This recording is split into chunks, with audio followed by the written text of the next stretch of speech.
Assalamualaikum warahmatullahi wabarakatuh. Alhamdulillahi rabbil alamin. Wassalatu wassalamu ala Muhammadin wa ala alihi wa sahbihi ajma'in, amma ba'd. Yang kami hormati Ketua DKM beserta seluruh jajarannya. Kami hormati seluruh segenap jamaah salat subuh yang dirahmati Allah. Puji serta syukur marilah kita panjatkan kehadirat Allah Subhanahu wa taala. Alhamdulillah atas segala limpahan rahmat dan karunia-Nya. Pada pagi hari ini kita alhamdulillah senantiasa mendapatkan nikmat iman, nikmat Islam serta nikmat kesehatan sehingga hari ini kita sama-sama dapat hadir ke masjid. Salawat beserta salam semoga dilimpahkan kepada junjungan kita Nabi Agung Nabi Muhammad sallallahu alaihi wasallam. Hadirin jamaah salat subuh yang dirahmati Allah. Alhamdulillah pada kesempatan pagi hari ini saya ingin menyampaikan melanjutkan hadis dari kitab Muhtarul Ahadits, hadis nomor 17. Bismillahirrahmanirrahim. Dalam sebuah hadis Nabi sallallahu alaihi wasallam bersabda, "Ittaqillah." Kata Nabi, takutlah kepada Allah, wa la tahriqanna minal ma'ruf syai'an. Kata Nabi, janganlah meremehkan kebaikan sedikit pun. Kata Nabi, kita diminta untuk tidak meremehkan kebaikan sedikit pun. Walaupun kata Nabi, walau antufragha min dalwika fi ina'il mustasqi. Walaupun kata Nabi, hanya seseorang itu menuangkan air dari timbamu atau dari timba ke dalam wadah orang yang meminta air. Jadi kebaikan sekecil apapun kata Nabi digambarkan walaupun hanya menuangkan air ke dalam orang yang meminta air itu juga sebuah kebaikan, tidak boleh kata Nabi itu diremehkan. Selanjutnya kata Nabi, wa antalqa akhaka wajhuka ilahi munbasitun wa iyyaka wa isbal wa antalqa akhaka wajhuka ilahi munbasitun. Kata Nabi, begitu juga ketika berjumpa dengan saudaramu sedangkan wajahmu senang kepadanya. Jadi ketika kita bertemu dengan saudara kita sesama muslim, kita senang aja melihat orang ketemu dengan kita, itu bagian ya salah satu ibadah yang kecil. Jangan diremehkan kata Nabi. Jadi jangan sekali-kali kita meremehkan amal walaupun itu kecil. Dalam riwayat Imam Al-Ghazali itu ya oleh para ulama dianggap salah satu ulama yang begitu sangat memperhatikan hal-hal yang kecil. Banyak keistimewaan dari Imam Al-Ghazali. Bahkan salah satunya kata sebagian ulama itu salah satu penyebab Imam Al-Ghazali masuk surga. Imam Al-Ghazali dalam riwayat yang diriwayatkan juga dalam beberapa kitab ya. Ketika beliau itu menulis buku. Ketika beliau menulis buku, di depannya ada minuman. Minuman itu, minuman kalau tidak salah dan riwayat itu minuman susu di depannya. Jadi ketika beliau menulis dengan pena, ada tiba-tiba ada seekor lalat ya mengitari Imam Al-Ghazali. Begitu lalat itu datang lalu nemplok ke dalam gelas ya, gelas susu Imam Al-Ghazali. Imam Al-Ghazali itu enggak langsung lalat itu dibunuh, lalat itu dibuang. Ya, dalam riwayat ini banyak diceritakan di kitab-kitab juga ya. Itu Imam Al-Ghazali membiarkan lalat itu untuk minum susunya dulu, setelah itu baru terbang. Kebaikan sekecil apapun Imam Al-Ghazali hanya kepada seekor lalat pun dia minta minum terhadap susu atau minuman yang ada di depannya, itu lalatnya dibiarin, nggak langsung diteplak gitu ya, nggak langsung dibunuh. Bahkan dalam riwayat itu disebutkan Imam Ghazali salah satu yang penyebab masuk surga itu karena salah satunya adalah memperhatikan hal-hal yang kebaikan yang sangat kecil walaupun hanya terhadap binatang. Lalat datang, minum, nyelup, minum, dibiarkan terbang lagi. Karena mungkin berpikir bahwa makhluk adalah juga makhluk Allah yang barangkali perlu disayangi.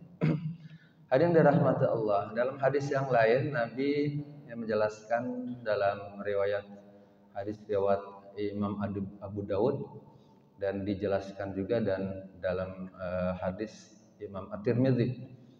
Kata Nabi, "Wala tahriqanna syai'an minal ma'ruf." Kata Nabi, janganlah meremehkan kebaikan ya, walaupun hanya sedikit.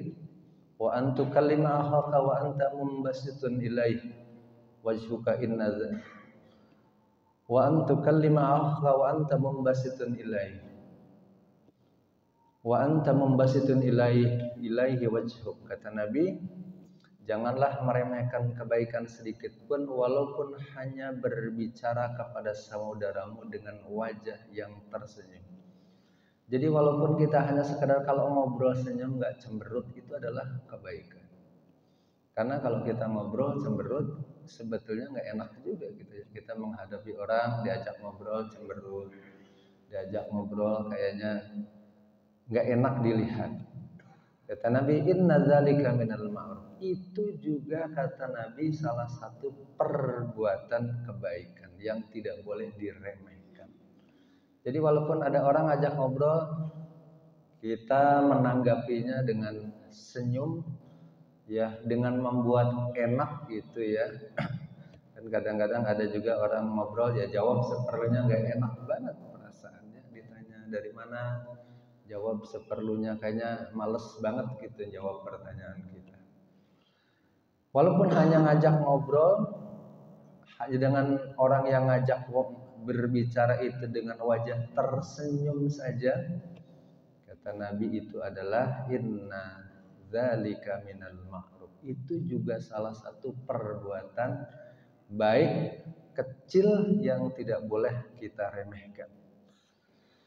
Ada sebuah hadis yang sangat menarik, barangkali ini menjadi rujukan buat kita. Ini hadisnya sahih ya, diriwayatkan oleh Imam Bukhari, juga ditemukan di kitab hadis Imam Muslim. Kata Nabi, wa man kana fi hajatin akhih kana Allahu fi hajatihi.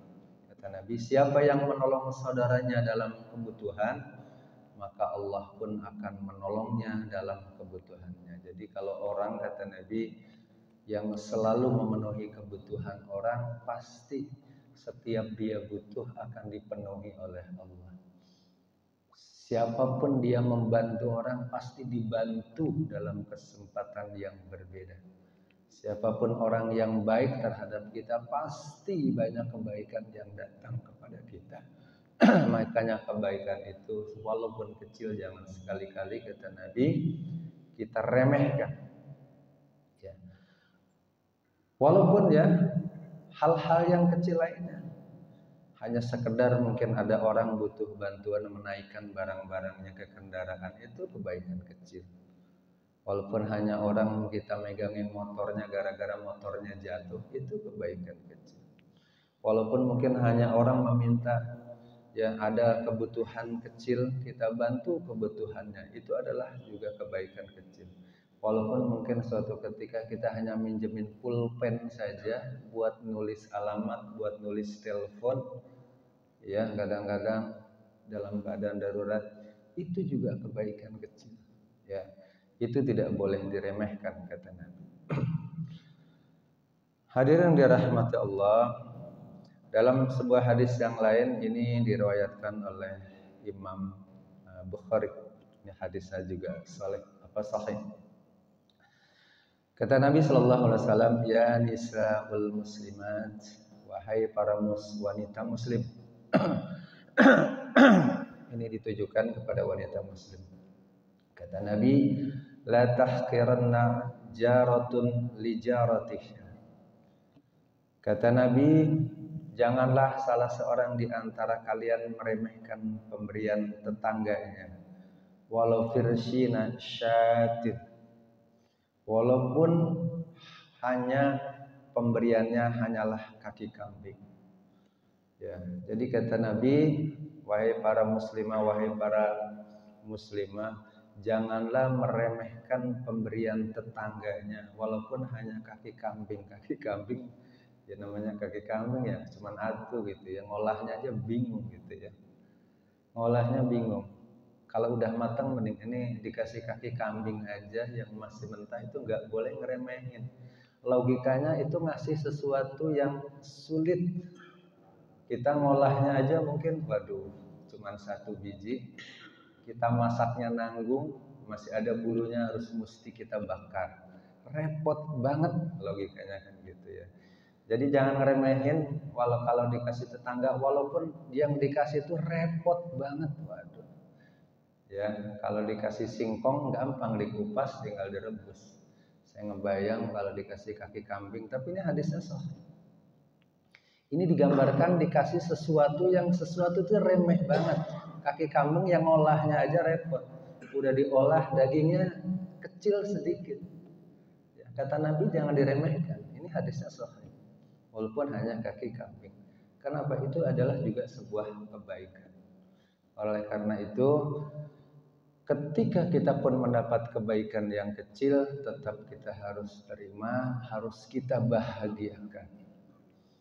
Ya, saya pernah mendapatkan dulu ketika Ramadan, ya, saya waktu itu belum menikah. Ya, waktu itu saya tinggal di Rempoa. Jadi ada orang kaya, super kaya ya, karena waktu itu keluarga menteri. Kalau mau lebaran kasih baju koko ya, baju koko gitu ya, tetangga-tetangga yang ngontrak-ngontrak tuh jamaah masjid dikasih tuh. Termasuk saya dapat kebagian ya. Ada orang begitu dikasih itu baju koko dilempar sama yang ngasih. Yang ngasih itu kebetulan pembantunya, makanya berani. Begitu dapat langsung dilempar. Dilemparnya sih bukan keluar, dia lempar ke dalam. Bilangnya begini, aduh ini dikasih baju koko murahan kayak gini, dipakai lebaran juga panas. Mentang-mentang orang kaya ngasih yang murah-murah gitu. Ada juga yang begitu, jadi ngasih kita nggak terima aja, namanya dikasih, diterima aja, suka atau tidak suka ya. Siapa tahu kita bisa berikan kepada orang lain juga yang mungkin membutuhkan. Kadang-kadang kan juga gitu, kita dibelikan oleh saudara kita, ini dikasih yang begini, yang murah gitu ya. Ya, kebaikan apapun yang diberikan oleh orang kepada kita jangan kita remehkan. Begitu juga sebaliknya, jangan juga kita meremehkan kita untuk bisa memberikan kebaikan kepada orang lain. Bisa jadi orang memberikan kebaikan itu mampunya begitu, punyanya begitu. Pulang dari luar kota ingin ngasih saudara kita. Ya, saudaranya ada 3, duitnya cekak. Ya, memang mampunya belinya cuman oleh-oleh kecil ya. Ini udah dari luar kota dibeliin cuman beginian. Di rumah juga ada gitu istilahnya. Jangan ya. Karena kata Nabi, jangan sekali-kali kita meremehkan yang kecil, bahkan digambarkan walaupun hanya diberikan sebuah kaki kambing yang masih mentah, yang susah masaknya. Kata Nabi di hadis yang sahih, itu pun kita jangan meremehkan kebaikan orang lain. Kita menerimanya dengan senyum, yang ngasih jadi senang. Itu jadi kebaikan yang tentu pasti dalam banyak hal kita akan mendapatkan kebaikan dari orang lain. Insyaallah, amin. Hadirin yang dirahmati Allah, saya tutup ya kajian pada pagi hari ini dalam surah Az-Zalzalah. A'udzu billahi minasyaitonir rajim. Bismillahirrahmanirrahim. Faman ya'mal mithqala dzarratin khairan yarah wa man ya'mal mithqala dzarratin syarran yarah. Dalam firman-Nya Allah menyampaikan, siapa yang mengerjakan kebaikan sebesar zarah pasti ya Allah akan membalasnya, dan sebaiknya orang yang mengerjakan keburukan, kejahatan sekecil ya zarrah. Zarrah itu istilah kata buah yang paling kecil, itu pun Allah akan membalas. Jadi kita jangan menyepelekan walaupun kita ingin berbuat baik yang sangat kecil. Mudah-mudahan Allah senantiasa mengabulkan, memudahkan ya harapan-harapan kita untuk senantiasa berbuat baik kepada orang lain, dan kita dimudahkan untuk berbuat baik kepada orang lain, dan kita pun insya Allah senantiasa oleh Allah diberikan kekuatan untuk itu. Hadirin dirahmati Allah, sebelum ditutup juga alhamdulillah tentu kita mengatuk kepada jamaah sekalian untuk sama-sama senantiasa berkontribusi bersedekah jariah untuk masjid dalam rangka perawatan masjid, pengembangan masjid, kegiatan masjid, dan seluruh aktivitas untuk kebaikan kita semuanya, untuk sama-sama berkontribusi dalam infak, sedekah, dan yang lain sebagainya. Dan alhamdulillah informasi yang diterima kata DKM sudah ada 10 jamaah yang menjadi donatur tetap setiap bulan. Alhamdulillah. Tentu kita juga kalau ada rezeki sedikit secara rutin ada 5.000, 10.000 bisa ditransfer langsung ke rekening DKM ya. Tentu bisa juga secara langsung, tapi sekarang sudah modelnya digital, sudah gampang ya hadirin. Kita tinggal di bawah sudah ditempel di mading ada QR. Ada QRIS yang tinggal di scan langsung bisa transfer. Bisa juga pakai mobile banking dan sebagainya. Mudah-mudahan ini salah satu amal jariah kita istiqomahkan. Ya, kita niatkan untuk senantiasa setiap bulan ada rezeki kita yang rutin untuk masjid sebagai tabungan kita di akhirat nanti. Amin ya rabbal alamin. Wallahu a'lam bishawab. Kita akhiri pertemuan pagi hari ini dengan membaca doa kafaratul majlis. Bismillahirrahmanirrahim. Subhanakallahumma wa bihamdika asyhadu an la ilaha illa anta astaghfiruka wa atubu ilaik. Billahi taufiq wal hidayah. Assalamualaikum warahmatullahi wabarakatuh.